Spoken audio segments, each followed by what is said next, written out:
علامہ اقبال نے جب نشان دیا ہے پاکستان کا تو سب سے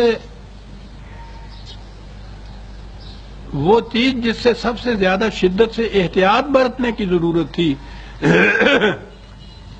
وہ یہی کہا تھا کہ یاد رکھو اس ملا کی گرفت میں نہ آ جانا کہیں.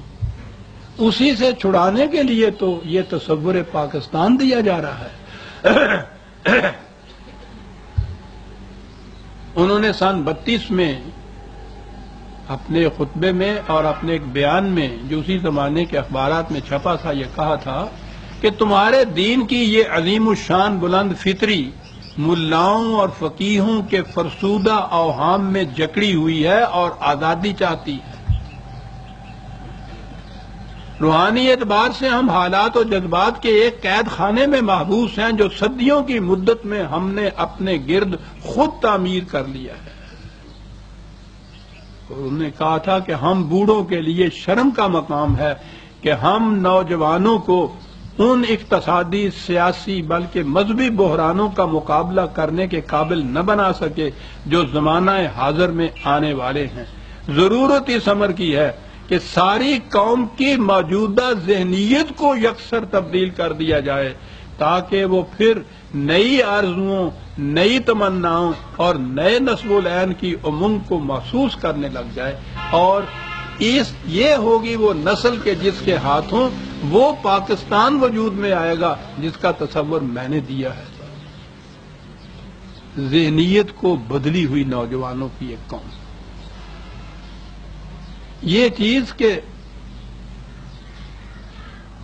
یہ جو مذہب لیے چلے آ رہے تھے ملوکیت کے زمانے کا یہ اس دین کے بالکل الرغم خلاف تھا کہ جو قرآن نے دیا اور جو صدر اول میں آیا. ملوکیت کے 1000 سال میں تو یہ چیز آتی رہی. یہ آواز جو اقبال نے بلند کی اس کا مظاہرہ تحریک پاکستان کے دوران ہوا. اقبال یہی تصور دے کے گیا. قائد اعظم نے بار بار اسی کو دہرایا کہ اس میں قرآن کی حکومت قائم ہوگی اور اس کے لیے اپنی مملکت کی ضرورت ہے. یہ سارے علماء وہاں کے جنہیں وہ نیشنلسٹ علماء کہا جاتا ہے محدود چند کے سوا سارے کے سارے ہی ان کے ساتھ تھے. انہوں نے یہ کہا کہ ہندو ہمیں نماز روزہ حج زکوٰۃ نکاح طلاق کے مسائل کی آزادی دیتا ہے تو جب یہ آزادی حاصل ہے تو پھر اور وہ کون سی آزادی ہے جس کے لیے آپ کو ایک اپنی مملکت بنانے کی ضرورت ہے. یہ کہتے تھے کہ بابا اسی کا نام اسلام نہیں یہ تو مذہب ہے. دین تو وہ ہے کہ جب قرآن کے احکام کو ہم قانون کی حیثیت سے اپنی مملکت میں نافذ کر سکیں. اور یہ تھی وہ کشمکش یہ تھی وہ ضد یہ تھی وہ جنگ یہ تھی لڑائی تاریخ پاکستان کے دوران جو لڑی جا رہی سارا وقت ہمارا. میں نے ہمارا کہہ دیا اپنے آپ کو بھی شامل کرتا ہوں کہ میں بھی ان خدام کی صف میں شامل تھا. اپنی بساط کے مطابق بڑی لڑائی لڑی ہے میں نے ان کے ساتھ اگرچہ اس کا خمیازہ یہاں آ کے بھگت رہا ہوں. لڑائی یہ تھی اقبال کہتا یہ تھا اور ہم یہی دہراتے تھے کہ ملا کو جو ہے ہند میں سجدے کی اجازت نادان سمجھتا ہے کہ اسلام ہے آزاد.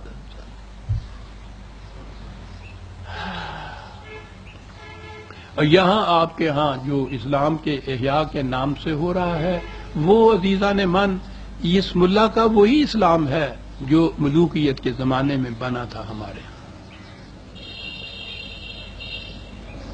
یہ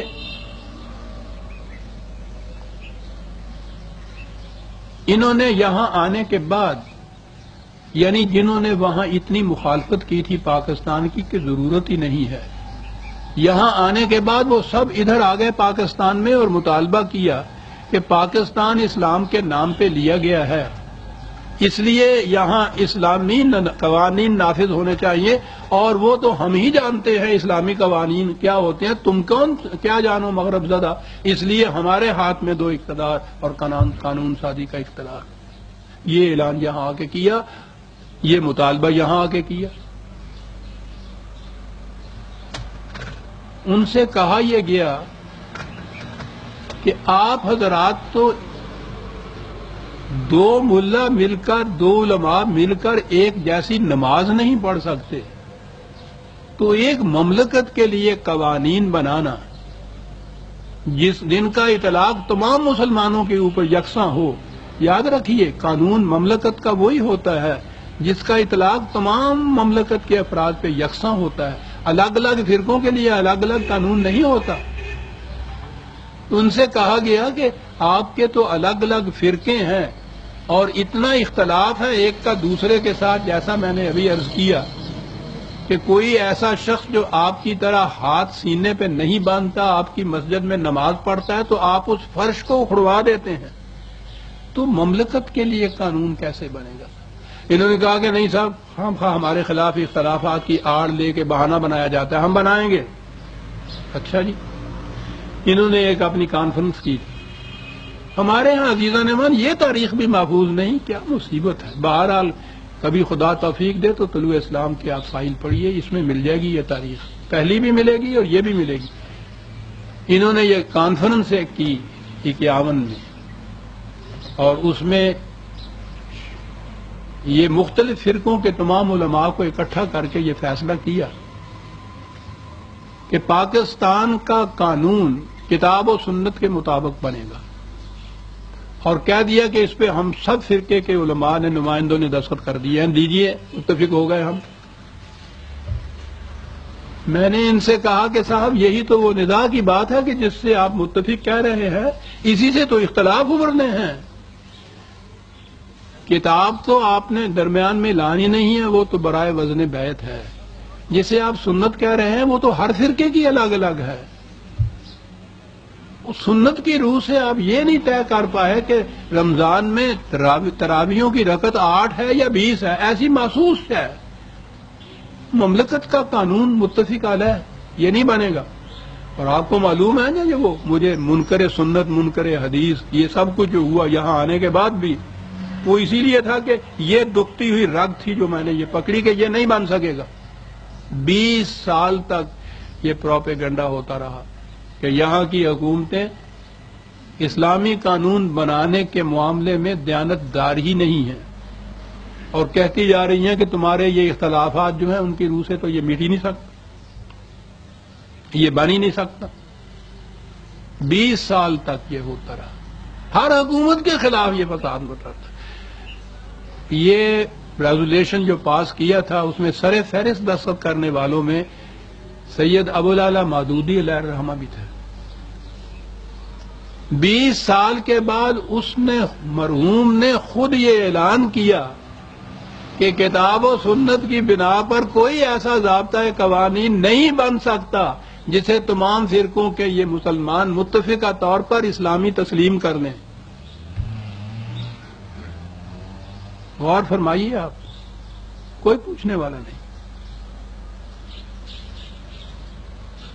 اور یہ ستم ظریفی کہ جس زمانے میں انہوں نے یہ اعلان کیا تھا اسی زمانے میں انہی کی جماعت اسلامی کی مجلس شورا نے ریزولیشن پاس کیا تھا، حکومت سے کہا تھا کہ کتاب و سنت کے مطابق تم قانون کیوں نہیں بناتے. وہ کہہ رہے ہیں امیر جماعت کے بن نہیں سکتا. مجلس شورا ریزولیشن پاس کر دیا کہ بناتے کیوں نہیں ہو. تماشا ہو رہا ہے عزیزان من، دین کے ساتھ مذاق ہو رہا ہے. خدا معاف کرے ہم سب کو.